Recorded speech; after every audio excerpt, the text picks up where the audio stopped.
Hello my friends and welcome, my name is Dennis and this is the latest update from Ukraine. Let's go! I'm late today because I was waiting for the new update of this chart, and first let's zoom to Kharkiv, where Russia and Ukraine has success. The situation on this particular part was standstill for many days, but recently let's see what happened. Russia put their forces towards Liptsi and they took the Sieverodonetsk, and they are very near to Borchova, and Ukrainian forces were able to take this village of Vesele. So it was like that yesterday, and today, the first day of summer, we were able to take Vesele, but just after that Russia started their attack towards Sieverodonetsk. So today we have like this. It is the most recent chart. Can they reach the Kharkiv suburbans again? I don't think so, my friends. Now they attempting this small attack to show that they are strong, still strong, and they want to get into our defense lines over here, but I think that is not very successful, and maybe we're gonna cut them over here and here. Russia has not enough forces in this region. They throw most of the forces to the eastern side of Ukraine. Let's go a little bit to the south, to Izum, the main hub for Russian army on the eastern front, and today they were successful near to Yarova village. If we go to the timeline, so it was today morning,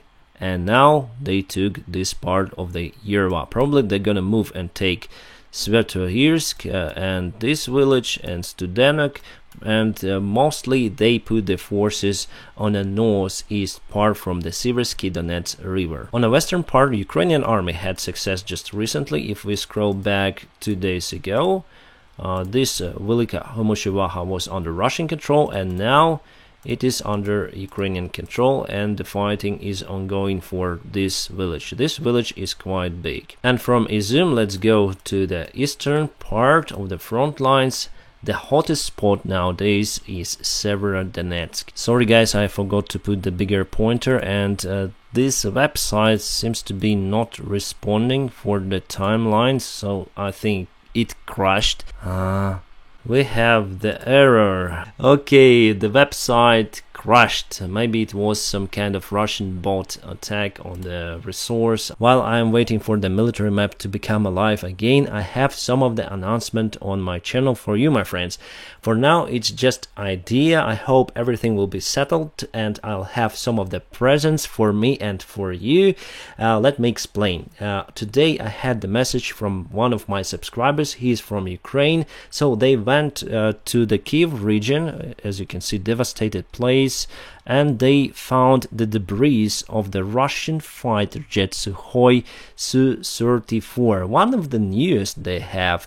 As you can see, some of the parts painted with the paint, and I'll show you the star. Yeah, this is the part of the star, clearly Russian fighter jet. This part, and what they've done, they collect the parts, and I'm gonna show you what they've done. Yeah, clearly Russian star over here. So it's kind of limited. There were no many debris actually left from this airplane. I don't know who shut down this airplane, our probably anti-aircraft missiles. And they started to make these badges from those parts of the airplanes. This guy is volunteer, and this is the airplane. Those are coordinates where the airplane was shut down. Sukhoi Su-34 limited. Every badge has its own number and the date and the airplane itself. And they start to make those badges. This is alloy, the aviation aluminum. This is a great idea, something really unique. As you can see, lots of parts, but not for many badges, because some of them you cannot use to produce those badges. And there are lots of them already, and they packed like that. Thank you for supporting the Ukrainian armed forces. And actually, my friends, you cannot buy them. You can participate the volunteer program, donating at least $1,000 to buy a new quadricopter for Ukrainian army, and that is how you'll have your present as a reward. So for those of you who want to support the program, you may have this present for you. Like, I donated the money for Ukraine, now I have the limited edition badge to show to everyone that I supported Ukraine. So I'll have my present very soon, and I'll have 2 badges more.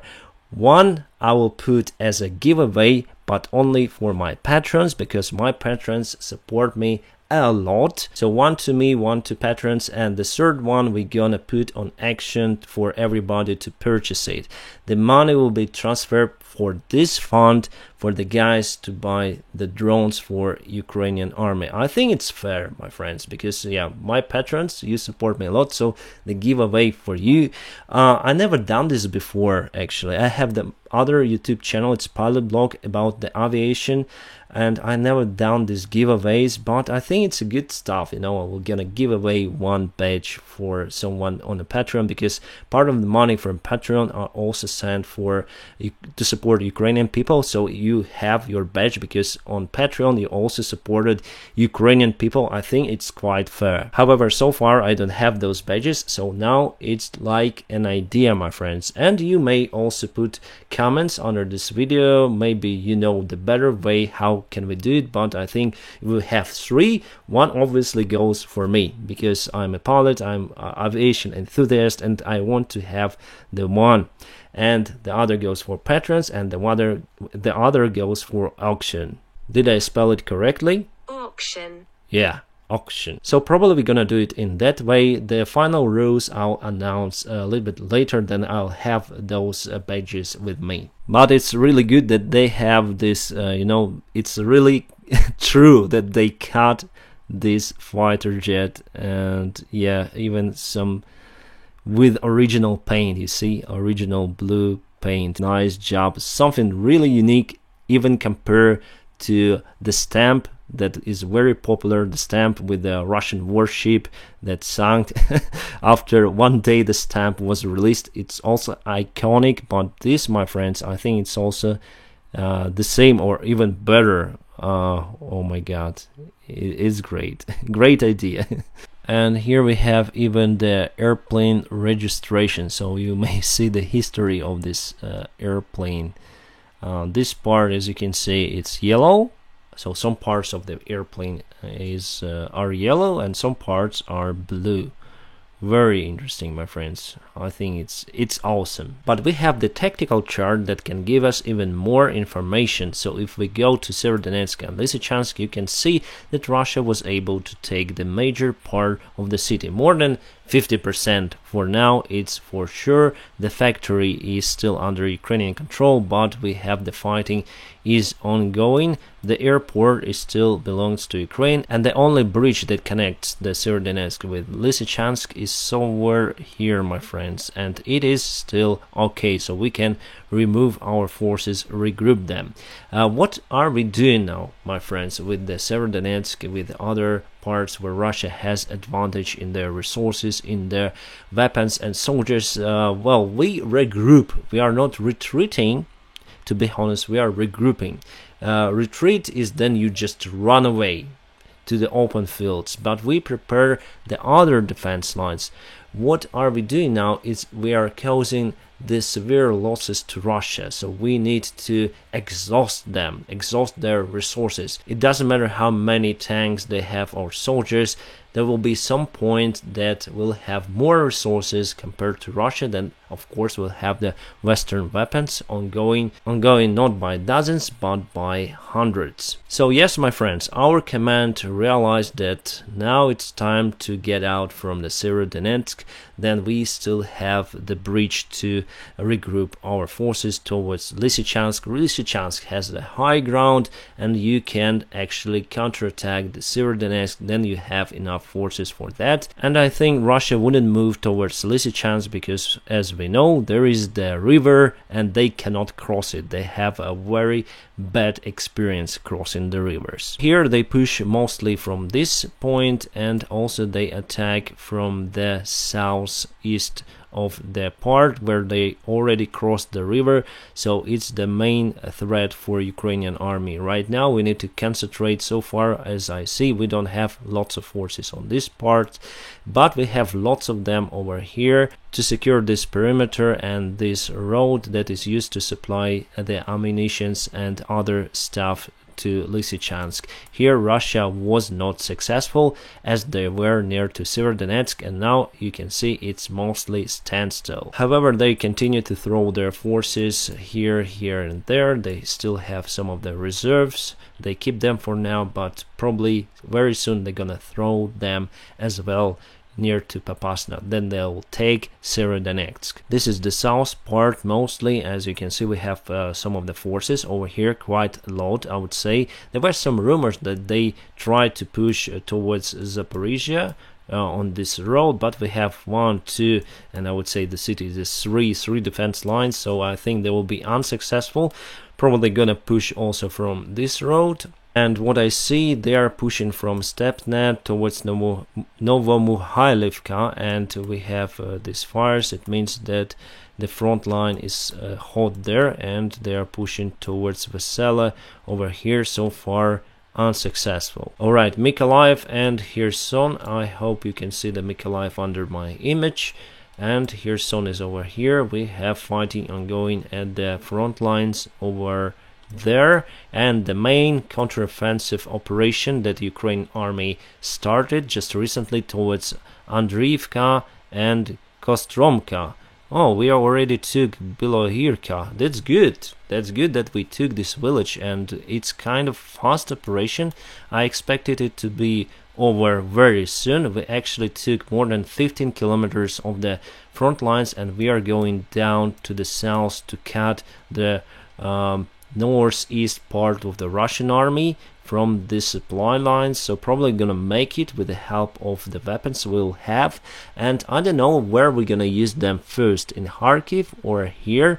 Probably we need to use them here. On the north part over here we have the one more counterattack of Ukrainian army. It is not as successful as this one, but still I'm happy to see that we are counterattacking the Russian army, and you see the war is very hot there on this part of the front lines. Oh, finally it's alive, my friends, it's alive. The deep state map start to work again. So I just want to show you the timeline of the Sieverodonetsk and how the situation became worse and worse. So it is 2 days ago, and every step we see that Russia took lots of territories, and now it is like that. So they are very close to the factories, and I think here they already took the part of the factories. They took this crossroad that is very important in that case, and probably gonna take this road towards factory. I wonder if we're gonna stay in a factory. Probably not. Sometimes I have the comments saying I am giving too much details of the front lines, but my friends, I just use the open sources. Every Russian soldier, every Ukrainian soldier or general can just see this chart. It's the public, so we're just doing some kind of analysis of what is happening on the front lines. So I do not share any kind of classified information, even though I know some of the information from my colleagues who are on the front lines, but I cannot share those with you. The main point is that we need to keep positive. Even with this picture, my friends, there is no way Ukraine would lose this war. So if we see more wide picture, not this tactical success of Russia, but the biggest success, strategic one, so for that Russia will not win. About the recent news, today officially United States of America say that they will we have mosquitoes here, say that they will send HIMARS system towards Ukraine together with MLRS. MLRS and HIMARS are very versatile. They can use different types of rocket systems,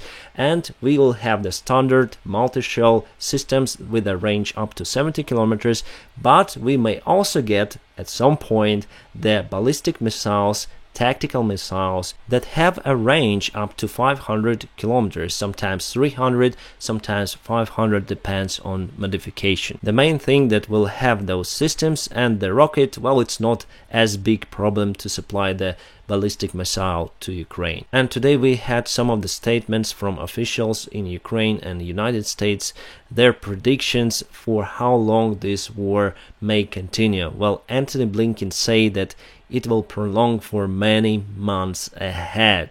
And the Ukrainian officials say that it will go on until the winter time at least. And it's not a good sign, my friends, because people here in Ukraine will continue to suffer.